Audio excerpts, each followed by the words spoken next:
Rien ni personne ne pourra l'arrêter. Tu as fauté contre moi. Coupable. Tu auras le coup de tranché. L'histoire est écrite. Charles le Conquérant. Il est celui qui va changer le monde à tout jamais. Vous êtes en danger. Qui vous a poussé à prendre un si grand risque? Éloigne-toi de ce trône! Faisons-leur payer sans attendre le prix de leur corruption. Charlemagne, le prince à cheval. 3e et dernier épisode lundi prochain à 20h50 sur France 2. France 2 vous a présenté Histoire de toujours avec les magasins Picard-sur-Gelée. Comment vaincre l'acné, comment retarder les rides, comment guérir un eczéma, comment éviter les boutons. Les cosmétiques sont-ils réellement efficaces? Et le soleil est-il si dangereux? Toutes ces réponses pour être bien dans sa peau, nous vous les donnons ce soir. A tout de suite.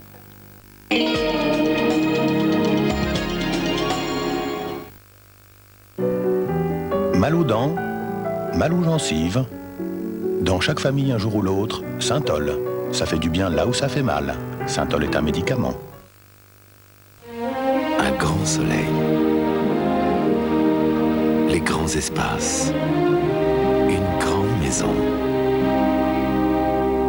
La grande famille. Un grand bonhomme. Un grand moment. Un lait que Candia a fait grand parce qu'il y a un secret de vie dans chaque goutte de grand lait. Candia fait du bien au lait. Candia. Chaque jour, pour livrer ses clients, Jeffco fait 10 fois le tour du monde. Transport Jeffco, on avance.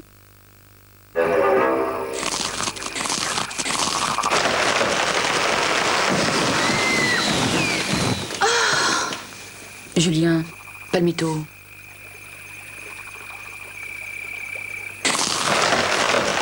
Palmito de Belin, ça se croque. Ça se croque. Éco-recharge Homo Micro Plus, c'est adéquat, perles pépettes. Très intéressant, belle pièce. Belle couleur. Mais ce n'est pas signé. Quelqu'un pourrait-il nous en dire davantage? Sa provenance, son histoire, je ne sais pas. Oui. Bœuf, veau, agneau, plus on en sait, mieux c'est. Aujourd'hui, à l'école, on a tous dessiné notre maison et notre voiture.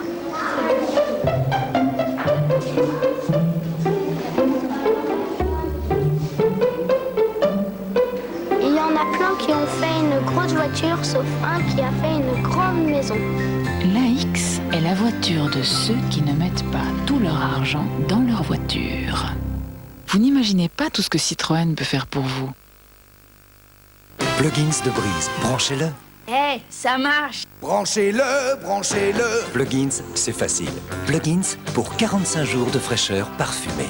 Plugins de Breeze. Et maintenant une nouvelle forme. Breeze, changez d'air. Retirons le superflu de cette publicité. Les cocotiers qui n'ont rien à faire là. Le comédien et son déguisement. Les effets qui ne trompent plus personne. Le papier qu'il faut éviter de gaspiller. L'emballage coûteux et encombrant dont nous pouvons très bien nous passer. Et voilà Minimir. Minimir mini-prix, mais il fait le maximum. Merci. Un petit resto de tourtereaux, la belle saison, des cornichons, et le bridou, et le bridou, et le bridou, qu'est-ce que c'est bon! Le bridou, appelons le saucisson par son nom. Pur, sans colorant. Voici Neutralia Dermoprotecteur, le nouveau shampoing des laboratoires Garnier. Pur, hypoallergénique. Neutralia n'irrite pas le cuir chevelu. De pH neutre, anticalcaire. Neutralia lave en douceur. Mes cheveux sont brillants, éclatants de santé.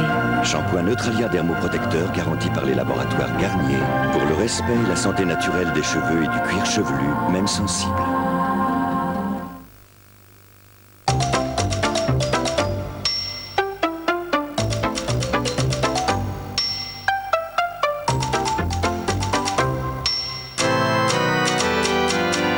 Saint-Hubert 41, le meilleur est dans Saint-Hubert.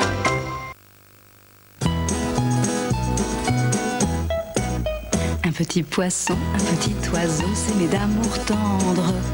Mais comment s'y prendre quand on est là-haut? Quand on est là-haut. Retraite, prévoyance, on est si heureux, alors on oublie d'y penser. Maladie, assurance, incapacité, décès, on devrait aussi y penser. Mais qui s'en occupe? AG2R, l'avenir solidaire.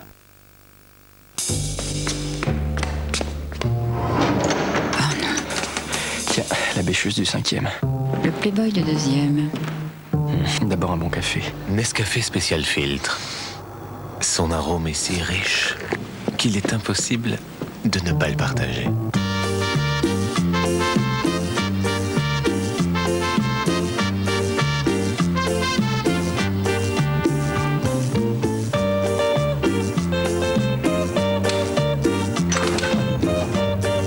Nescafé spécial filtre. Il a tant d'arômes à partager.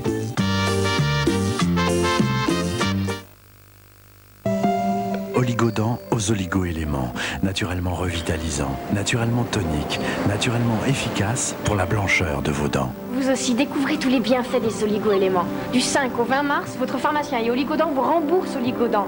Pour tout savoir, téléphonez au 30 89 30 89. Oligodent naturellement.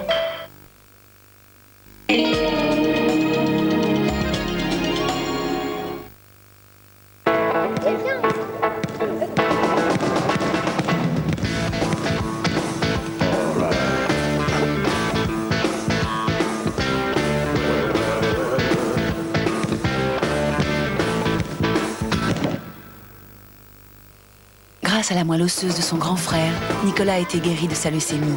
Pour que la vie continue, la Ligue a financé les recherches qui ont abouti à cette greffe. Pour vaincre le cancer, continuons la Ligue.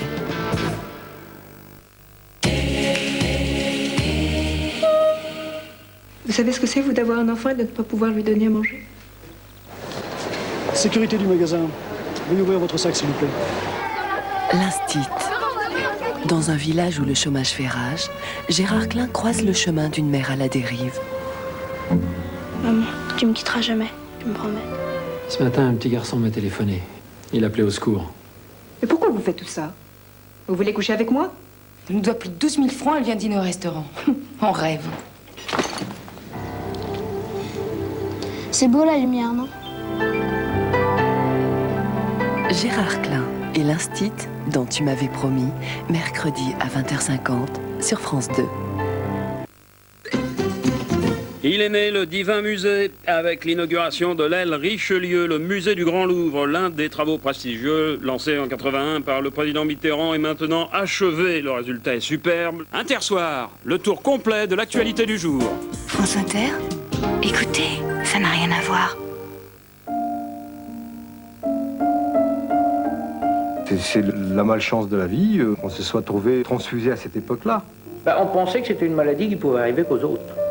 Alors là, ils m'ont dit, la découverte que vous êtes séropositif. Qu'est-ce que c'est que ça? Si je n'avais pas donné la vie, tout se serait arrêté. Et je suis sûre qu'aujourd'hui, la maladie aurait gagné. C'est pas admissible que des docteurs, des professeurs savent que le sang a été contaminé. C'est des assassins. Tant que nous sommes en vie, nous avons besoin du respect des autres. Silence à vaincre, parole de transfusé, un document de première ligne, mercredi à 22h25 sur France 2.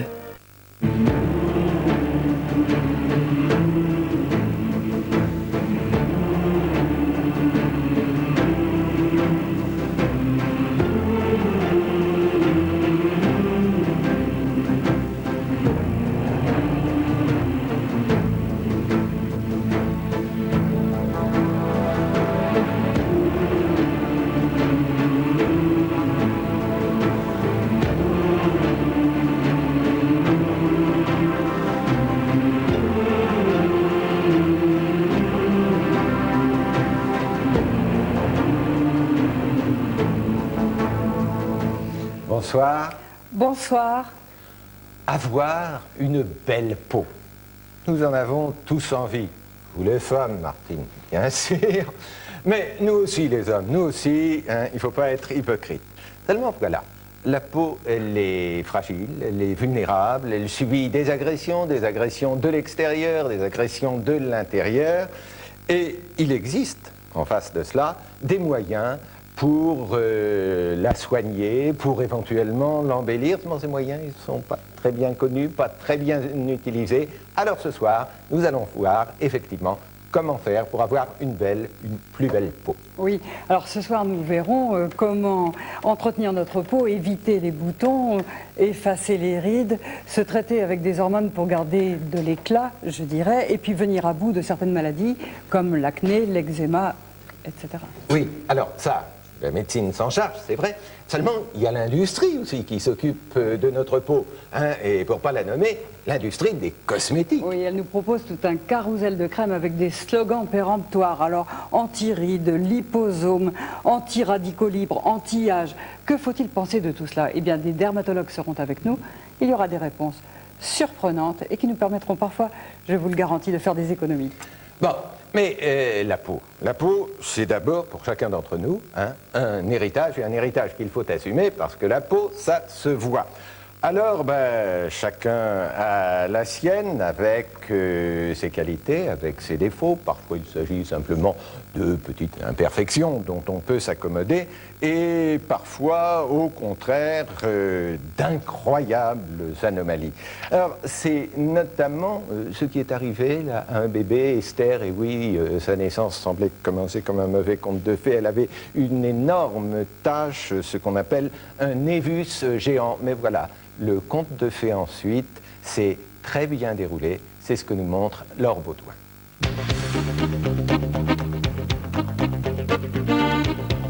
Le dos d'Esther aujourd'hui. Oh, ça t'agace. Le dos d'Esther il y a quelques mois.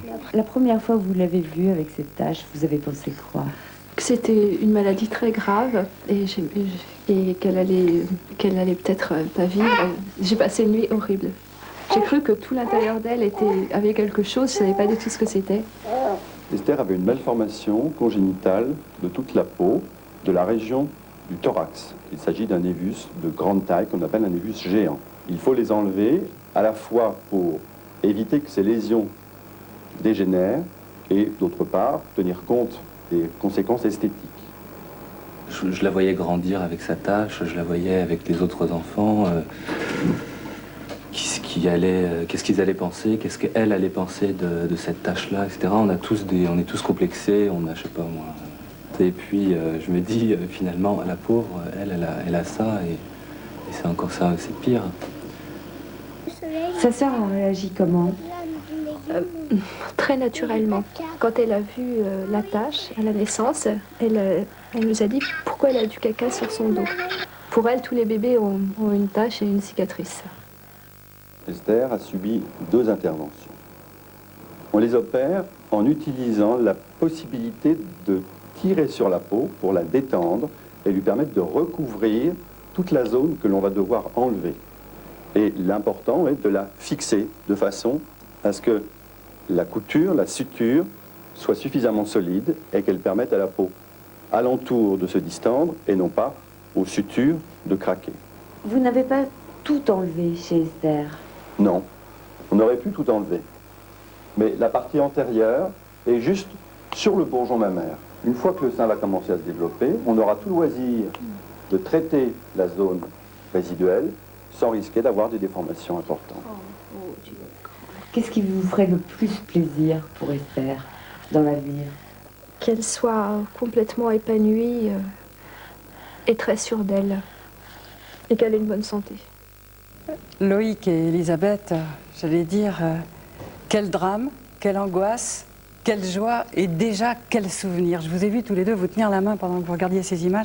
Quelque part, vous les aviez déjà un peu oubliées. Oui, moi j'ai tout oublié. Maintenant j'ai l'impression que ça y est, c'est terminé. Et pourtant, quand je la vois toute recroquevillée comme ça après l'opération, je me dis qu'on est vraiment passé par quelque chose. Tout revient à la surface. Oui. Alors, vous savez, nous, quand nous avons vu ce film, la première chose, on s'est mis à votre place et on s'est dit, ça doit être dur de prendre, d'accepter l'enfant d'abord avec sa tâche, puis de prendre la décision de l'opérer en se disant, est-ce que je ne fais pas pire que mieux? Oui, c'est tout à fait ça. Moi, j'hésitais et la sage-femme avait dit que ce serait une belle jeune fille avec sa tache. Et je me disais, ce serait peut-être tout à fait une belle jeune fille, bien dans sa peau avec sa tache. Et puis, ça peut être bien pire si ça se trouve, si on l'opère et si ça se passe mal. Et on ne sait pas comment va évoluer cette tâche. Loïc n'était pas de cet avis, lui. D'abord, il avait peur du cancer parce qu'on avait quand même dit que ça peut dériver... La première chose, effectivement, c'est que ça pouvait dégénérer en cancer. Et puis, il y avait ça, et c'était aussi que c'était pas du tout esthétique. Ouais. Vous l'avez vu, c'est une tâche... Vous pensiez que ça allait encore grandir disons que sur un tout petit bébé, c'était déjà assez grand. Mais sur une personne adulte, vous imaginez une tâche comme ça. Donc tout ce qui s'ensuit dans l'adolescence, voilà.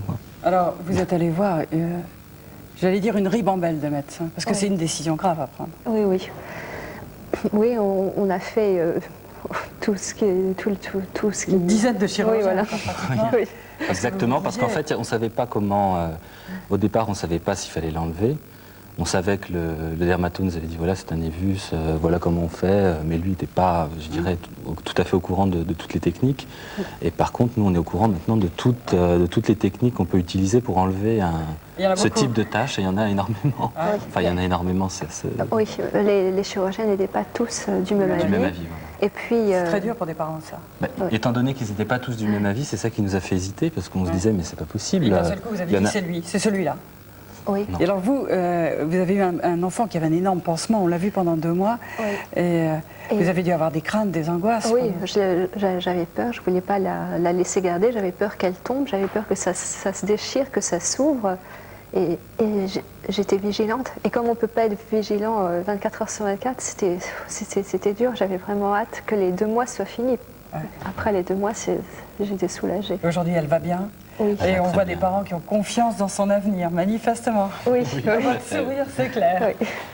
Alors, pour nous guider tout au long de ce voyage à fleur de peau que nous allons faire ce soir, eh bien, nous aurons à nos côtés le professeur Louis Dubertret, qui est dermatologue à l'hôpital Saint-Louis à Paris, et le professeur Jean-Paul Horton de l'hôpital Pasteur à Nice. Alors, première question, des névus géants comme cela, professeur Horton, c'est très rare.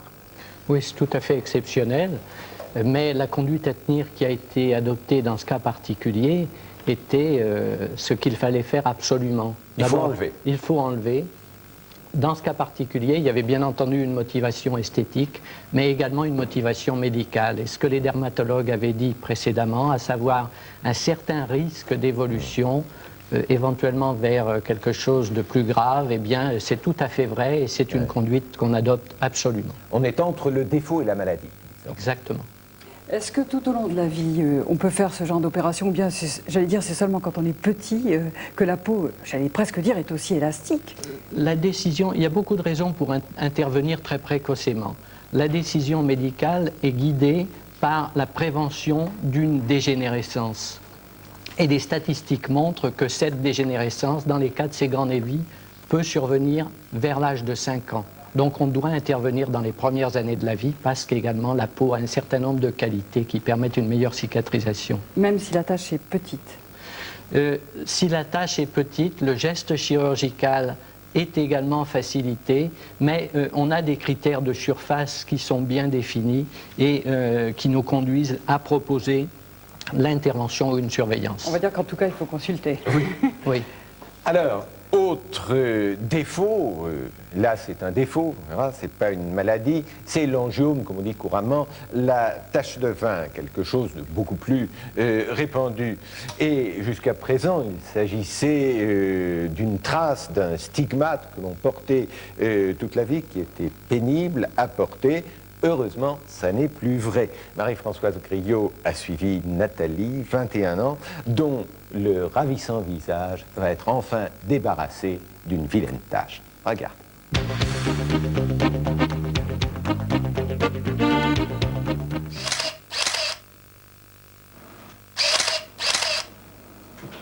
Voilà. C'est bon.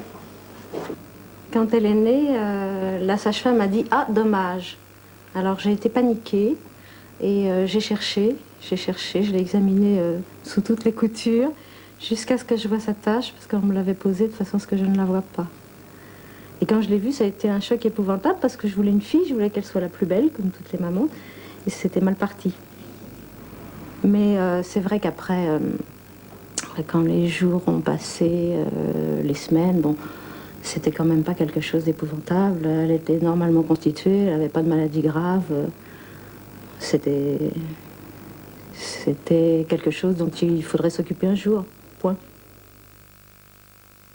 Vraiment, la première réflexion qui m'a fait mal, c'est quand je suis arrivée en seconde. En effet, on m'a dit « Ah, tiens, on a vu un garçon, il nous a dit qu'il t'avait vu et il a dit « Ah, dommage ».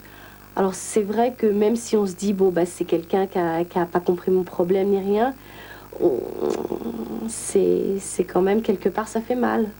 Mais disons que j'avais des amis pour s'amuser, pas pour être méchant, qui me surnommaient Tache. Et c'est vrai que si j'avais pas eu bon caractère, je crois que j'aurais pu mal le prendre aussi. Est-ce que vous avez des complexes?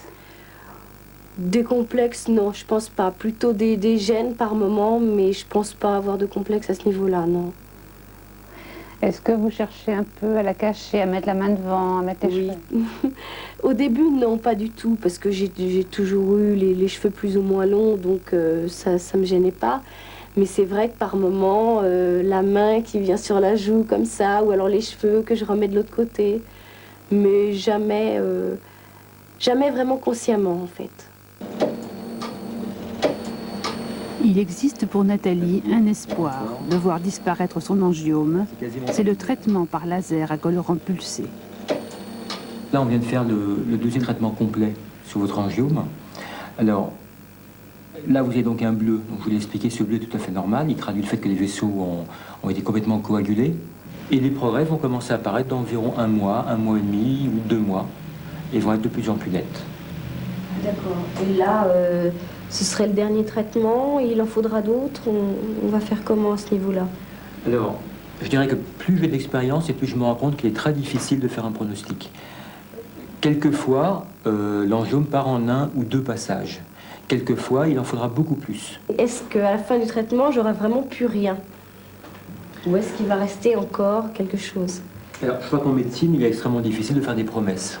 Ce qui est intéressant avec le laser à colorant pulsé, c'est que parce qu'il y a une très bonne tolérance, qu'il n'y a jamais de cicatrice, on peut faire autant de passages qu'il le faut.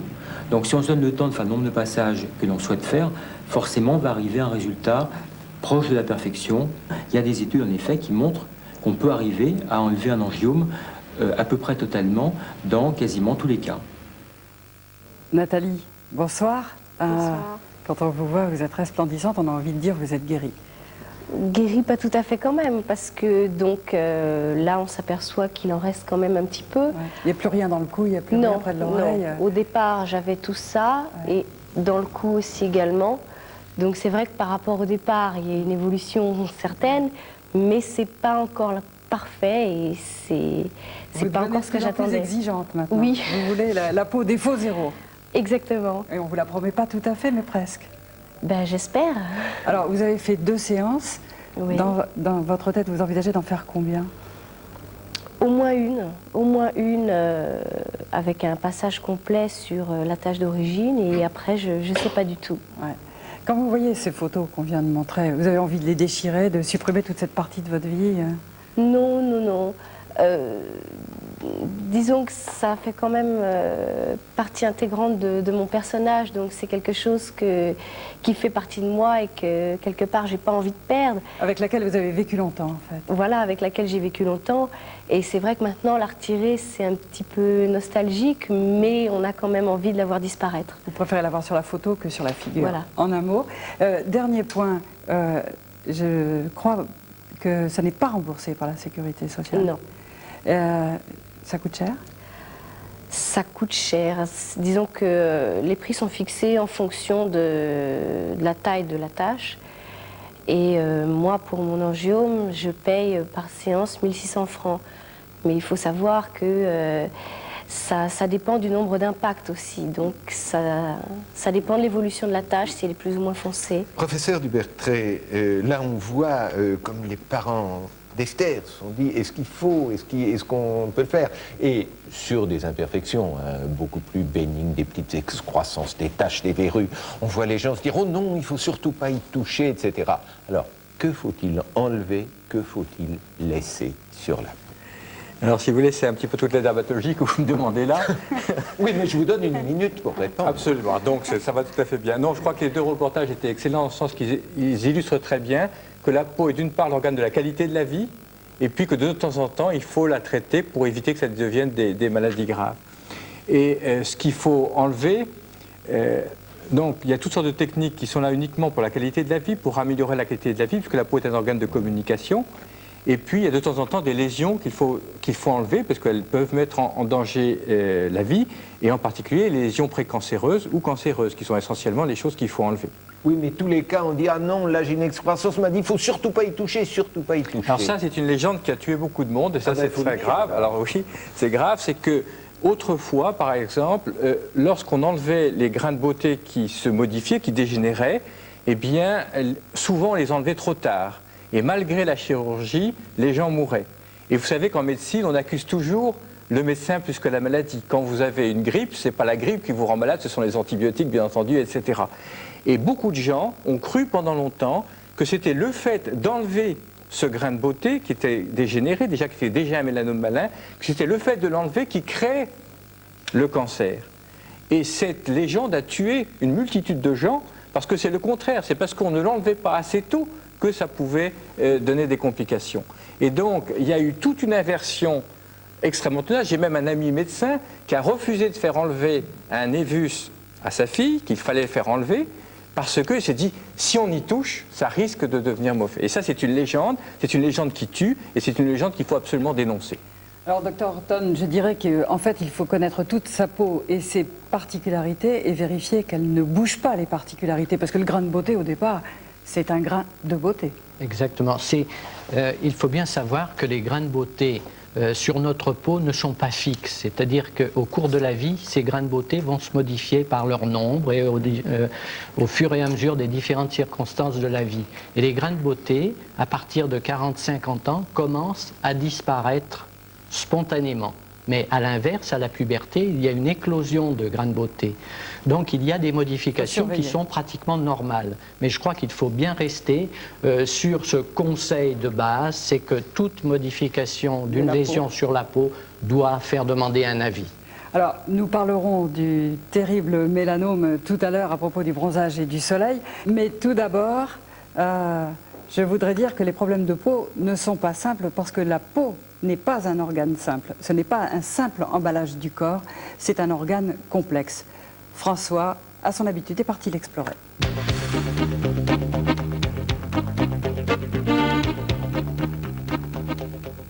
Je marche sur la peau, devant moi bien sûr un poil, et sous mes pieds la couche cornée, c'est la couche protectrice externe. Mais attention, la peau c'est un organe extrêmement complexe et qui se renouvelle constamment au rythme de 21 jours. Et pour découvrir cette complexité, il va falloir passer dans les couches profondes de la peau. C'est ce que je vais faire en empruntant ce canal pileux. Alors attention, hop! Ce monde bleuté, c'est celui de la peau profonde, du derme, avec au-dessus, bien sûr, cette couche superficielle rosée qui est l'épiderme. Vous voyez ici la racine du poil et branchée dessus une glande qui contrôle la fabrication de sébum, un lubrifiant naturel en quelque sorte du poil et de la peau. Je ne marche pas sur des œufs, mais sur des cellules de graisse, des adipocytes qui tapissent le derme. Si je poursuis mon exploration, là, ce que je vois ici, c'est une glande sudoripare, c'est-à-dire qui contrôle la fabrication de sueur évacuée par ce canal lorsque nous transpirons. Vous voyez ici des capillaires sanguins qui assurent l'irrigation sanguine de la peau. Et remarquez ces objets blanchâtres qui sont suspendus au-dessus de moi, ce sont les terminaisons nerveuses. Et c'est à travers elles que nous viennent les sensations de chaud, de pression, les sensations de toucher que nous donne la peau. François nous a montré la différence entre épiderme et derme.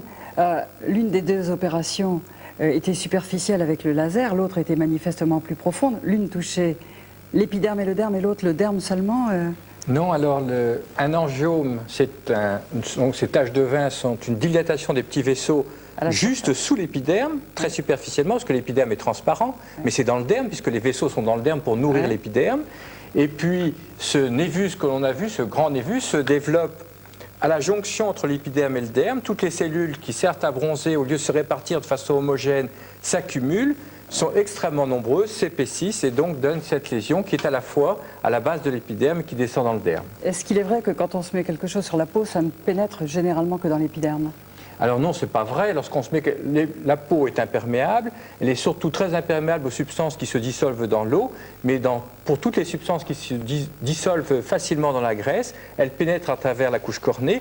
Et dès qu'on a franchi les premiers microns de la surface, après ça, le passage se fait tout à fait librement dans l'organisme vivant. La médecine, la dermatologie peut beaucoup, nous allons le voir tout au long de cette émission, peut beaucoup sur notre peau. Mais il y a aussi l'industrie qui s'occupe de notre peau et surtout de votre peau, Martine. De la vôtre aussi, mon cher François. Oui. On s'en soucie de plus en plus. C'est l'industrie de la cosmétologie. Alors, certaines femmes, surtout certains hommes aussi, croient beaucoup à l'efficacité des produits de la cosmétologie, d'autres y croient moins. Alors, Brigitte Fanny Cohen a rencontré deux femmes, celles qui croyaient aux crèmes, celles qui n'y croyaient pas, et elle a vu un dermatologue au milieu. Voilà le résultat.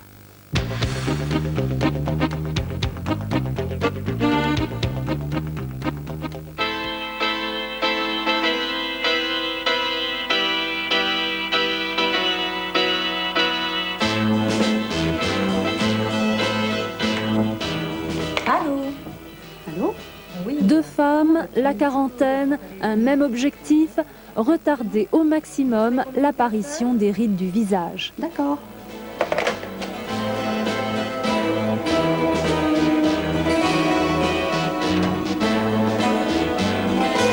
Deux femmes, deux méthodes différentes. Christine, à gauche, investie dans les crèmes anti-rides de grande marque qu'elle achète dans les parfumeries.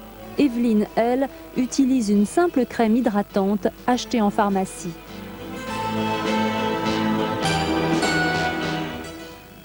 Pourquoi ne croyez-vous pas aux vertus des crèmes anti-rides?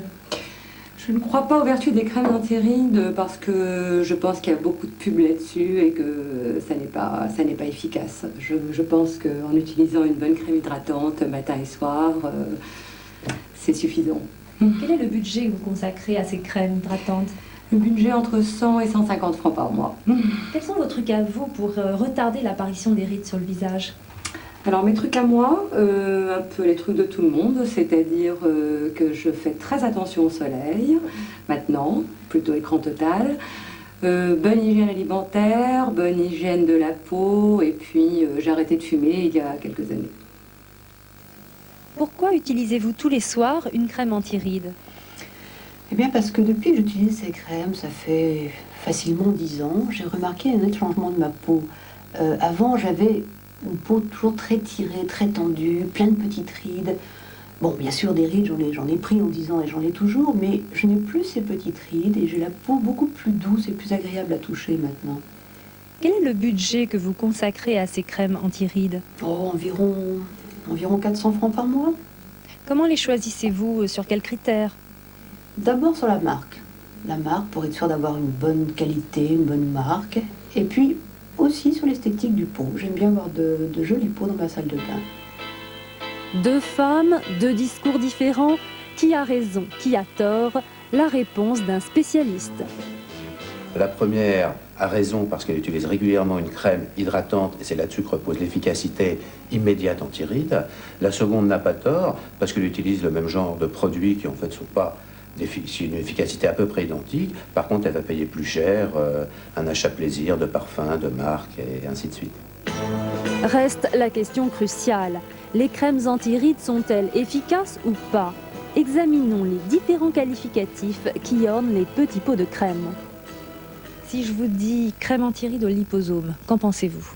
Ce sont des petites gouttelettes d'huile qui augmentent les caractéristiques hydratantes du produit, mais qui n'ont pas d'effet spécifique sur les rides. L'éniosome, c'est une variété commerciale de liposome. Alors, les antiradicaux libres sont des substances qui vont piéger les radicaux libres, ces radicaux libres étant des substances qui elles-mêmes interviennent de façon importante dans le vieillissement cellulaire. Alors quand on a des crèmes aux antiradicaux libres, cette efficacité est prouvée en éprouvette, mais n'a jamais été démontrée chez l'homme. La vitamine A, telle qu'elle en crème, n'a aucune efficacité anti-rides. Par contre, le produit actif de la vitamine A, qu'on appelle l'acide rétinoïque, c'est actuellement le seul produit qui ait démontré son efficacité pour effacer les rides. Malheureusement, heureusement, ce produit n'est disponible que sur ordonnance médicale. Alors pour les crèmes contenant de la vitamine E, l'efficacité contre le vieillissement a été démontrée sur la peau de l'animal, n'a pas encore été démontrée chez l'homme. Anti-âge n'est qu'un concept publicitaire, non scientifique. L'ADN, ça a des effets lissants sur la peau, hydratants, c'est bien, mais les fabricants veulent souvent dire que l'ADN va pénétrer dans la peau, et là, si l'ADN pénétrait dans la peau, par exemple un ADN végétal, eh bien, on se retrouvera au printemps avec des petits bourgeons, hein, donc heureusement que ça ne pénètre pas. Si on met des filtres anti-UV dans un produit, on va arrêter des UV responsables du vieillissement. C'est intéressant si on l'utilise comme crème de jour. Mais si vous le mettez le soir comme crème de nuit, ça ne sert à rien. La seule crème anti-rides qui a été démontrée pour un pouvoir anti-vieillissement, c'est la vitamine A acide, c'est la seule et elle est malheureusement sur ordonnance médicale. Mais je voudrais qu'on revienne à des conseils de prévention et reprendre ce que disait la première interlocutrice, à savoir pas de tabac, une bonne hygiène de vie, limiter les surexpositions solaires, appliquer régulièrement des crèmes hydratantes. Ça me paraît déjà de très bonnes mesures de base. Professeur Dupertré, le docteur Jean Mougin a l'air très réservé sur l'efficacité, mais est-ce que tous ces produits ne présentent rigoureusement aucun danger? Est-ce qu'ils ne peuvent pas devenir nocifs s'ils sont utilisés de façon trop répétitive, sans aucune précaution? Alors si vous voulez, la cosmétologie, c'est un monde, c'est un univers. Il y a au moins 4 domaines. Il y a la décoration, et à ce moment-là, le dermatologue aide le fabricant pour être sûr que les produits sont bien tolérés. Ces produits de décoration sont bien testés et les eczémas sont très rares. Ce que vous appelez le maquillage, c'est le maquillage. De décoration. Ça, oui. Vous, dermatologue, vous appelez ça des produits de décoration. On décore la peau, ben oui. Bon, ben je vais bien. Après ça, il y a les produits de soins, hein, depuis simplement nettoyer sa peau jusqu'à l'hydrater. Donc là, on peut simplement vérifier que ces produits de soins sont capables de donner à la surface de la peau un aspect agréable, etc. Après ça, il y a les produits de prévention. Et ça, c'est beaucoup plus important, car dans le domaine des cosmétiques, il y a tous les solaires. Et qu'on pourra en reparler tout à l'heure si vous voulez, mais la prévention... On parlera des effets du soleil, hein. Il y a des choses à dire. Il y a des choses à dire. Donc la prévention, c'est très important. Hein. Prévention contre le soleil, prévention contre les facteurs d'environnement, comme tous les produits irritants. Donc ça, c'est important, il y a beaucoup de recherches à faire dans ce domaine-là. Et puis après ça, il y a le rêve, c'est-à-dire être capable de faire marcher les horloges à l'envers, les produits de réparation. Est-ce qu'on aura un jour des produits de réparation? Ce qui est clair, c'est que ces produits de réparation seront toujours des médicaments d'une façon ou d'une autre. Alors, pour l'instant, il n'y a finalement qu'un produit dont on dit qu'il marche vraiment, c'est la vitamine A acide. Et c'est un médicament, c'est vendu exclusivement sur ordonnance. Alors, vous dites que oui, docteur Horton, mais moi je lis des publicités où je vois marqué rétinol, vitamine A, etc., et qui ont l'air d'être en vente libre. Alors, c'est des dérivés voisins qui ne marchent pas. Qu'est-ce que c'est que ces produits qu'on voit quelque part se balader en publicité? Oui, le dermatologue Jean Mougin, qui a présenté tout à l'heure ces produits, l'a très très clairement dit.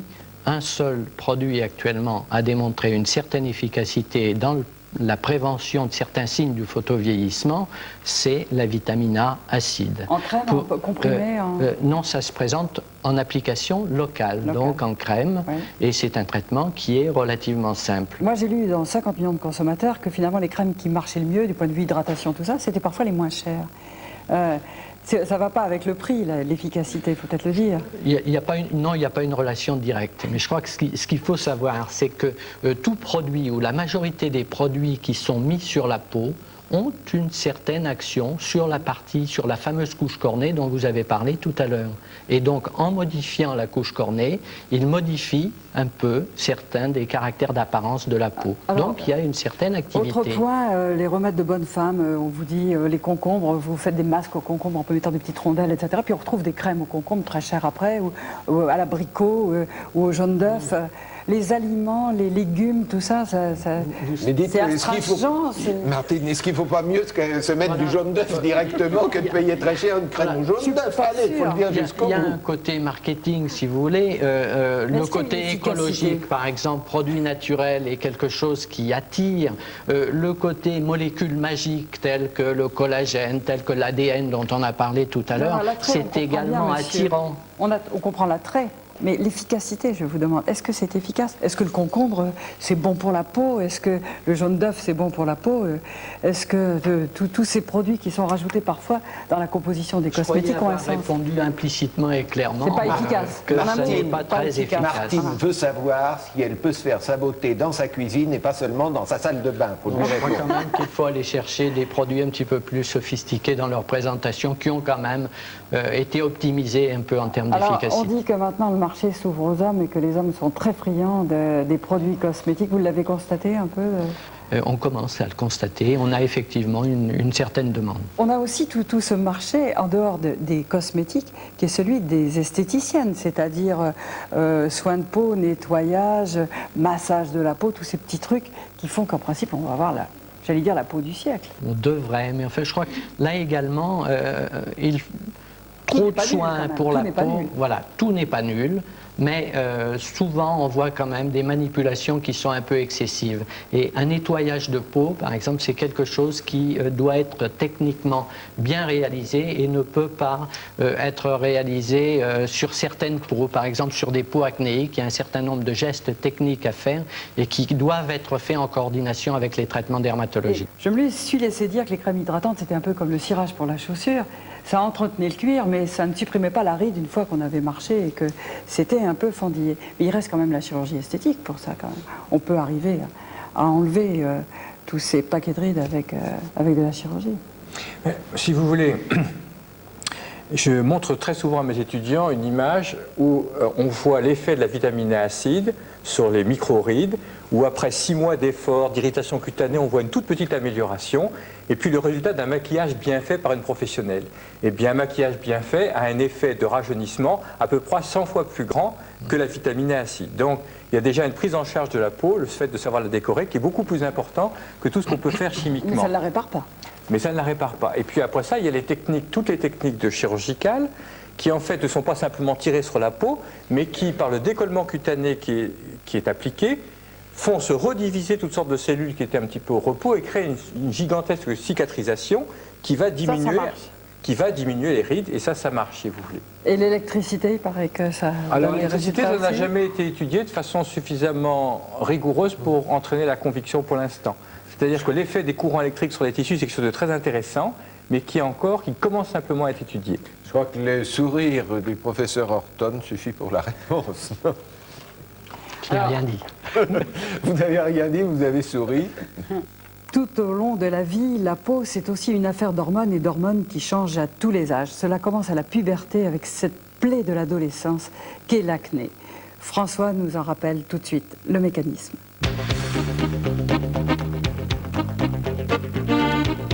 L'acné juvénile se manifeste par ces boutons bien connus des adolescents, ces boutons qu'il ne faut surtout pas presser, car on risque de répandre le mal et de laisser sur la peau des traces indélébiles. À l'origine se trouve la poussée hormonale de l'adolescence et le développement du système pileux. Les hormones sexuelles activent le bulbe du poil et sa glande associée. Alors, tandis que la production de sébum augmente, l'écoulement se trouve obstrué. Il se forme donc une poche de sébum, vous le voyez, qui va susciter l'apparition d'une sorte de point noir, mais qui surtout va finir par s'infecter et par éclater, répandant alentour les germes qui vont provoquer l'apparition de ces maudits boutons. Voilà donc ce qui se passe dans l'organisme. Reste à savoir ce qui se passe dans la tête et la vie des adolescents. Hervé Bouchot les a rencontrés.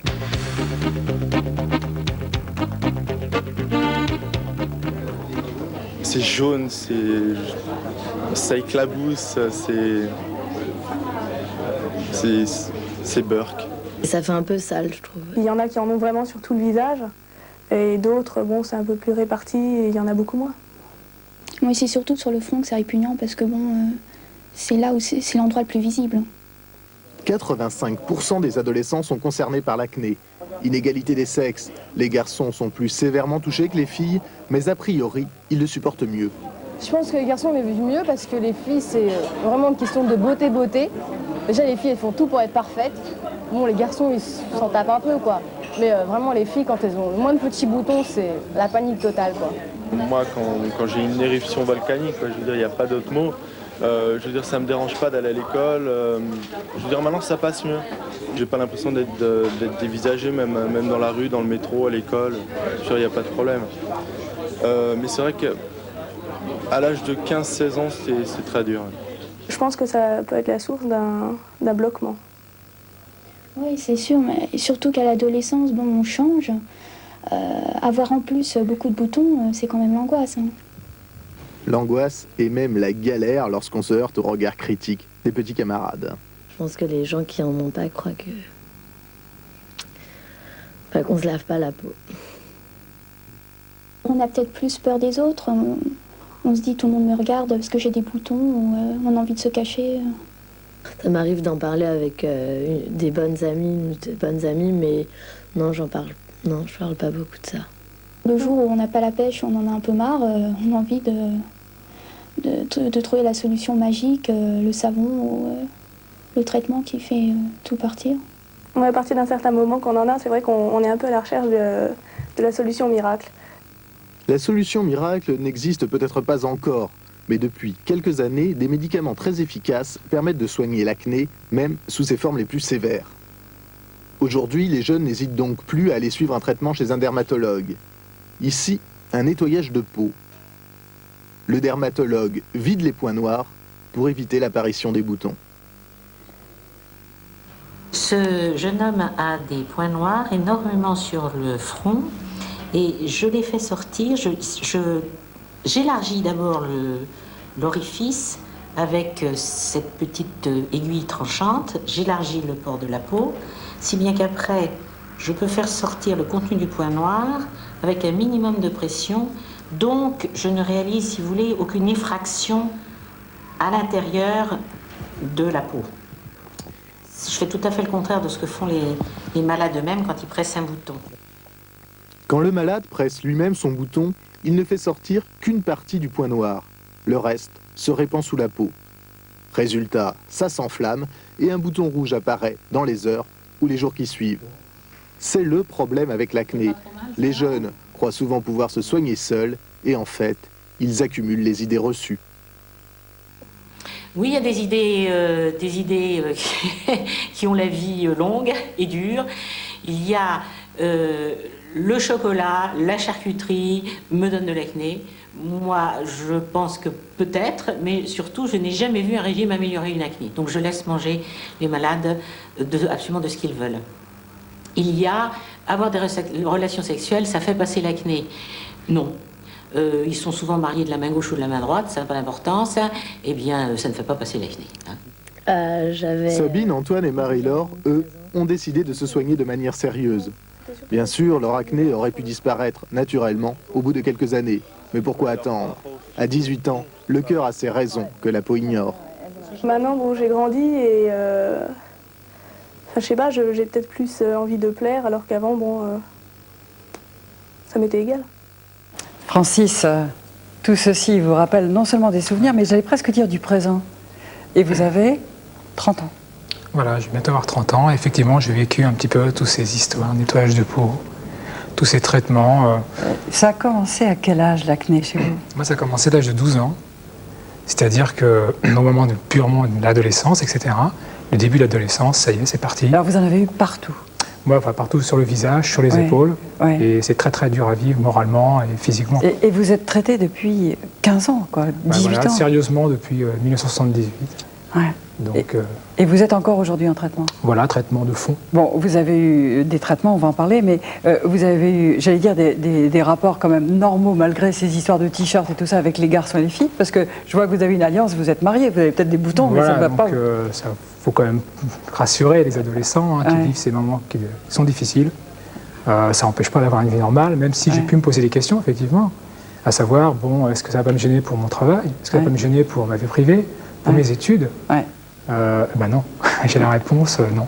Alors maintenant, on vous a donné un traitement très efficace, avec un médicament qui marche. Voilà. On va en parler certainement avec ces messieurs. On va dire son nom parce qu'il est sur toutes les lèvres et on ne va pas faire les hypocrites. Il s'appelle le Roaccutane. Absolument. Et vous en avez pris et d'un seul coup, vous avez vu vos boutons se dessécher, disparaître. Voilà, disons que ça empêche une repousse parce qu'on peut toujours traiter localement ce qui sort. Hein, mais si on n'empêche pas la repousse, finalement, c'est un peu peine perdue. Et dès l'arrêt du traitement, eh bien, ça redémarre. Vous en prenez tout le temps? Maintenant, oui, moi, je prends une très faible dose. Hein. J'ai 5 mg pour tous les 2 jours. C'est vraiment un traitement de fond, sans les effets secondaires. Alors, il y a des effets secondaires quand même, il faut le dire. C'est quoi Disons que c'est desséchement des muqueuses, c'est-à-dire craquement au niveau des lèvres, irritation des yeux, rougeur au niveau de la face. Je dirais que moi, aujourd'hui, les seuls effets secondaires, c'est effectivement dans un climat un peu sec, un peu chaud. Bon, j'ai des bouffées de vapeur au visage, mais ça reste tout à fait tolérable. Sur votre figure, il y a tout de même un petit peu de traces, j'allais dire, de cicatrices. Oui, malheureusement. De tout cela, vous espérez un jour pouvoir les... J'espère, justement, peut-être profiter de la présence de ces messieurs pour dire ce qui existe aujourd'hui comme traitement efficace pour effacer, je dirais, ces marques du passé. On peut les effacer? Professeur Dubertré, on parle d'abrasion pour effacer ce genre de... Alors, il y a des techniques de dermabrasion qui sont des petites meules comme du papier de verre qui tournent très vite. Et comme on fait avec les rides des vieilles dames, c'est ça? Oui, et qui fait peler la peau et qui, après ça, la peau cicatrise et donc ça fait diminuer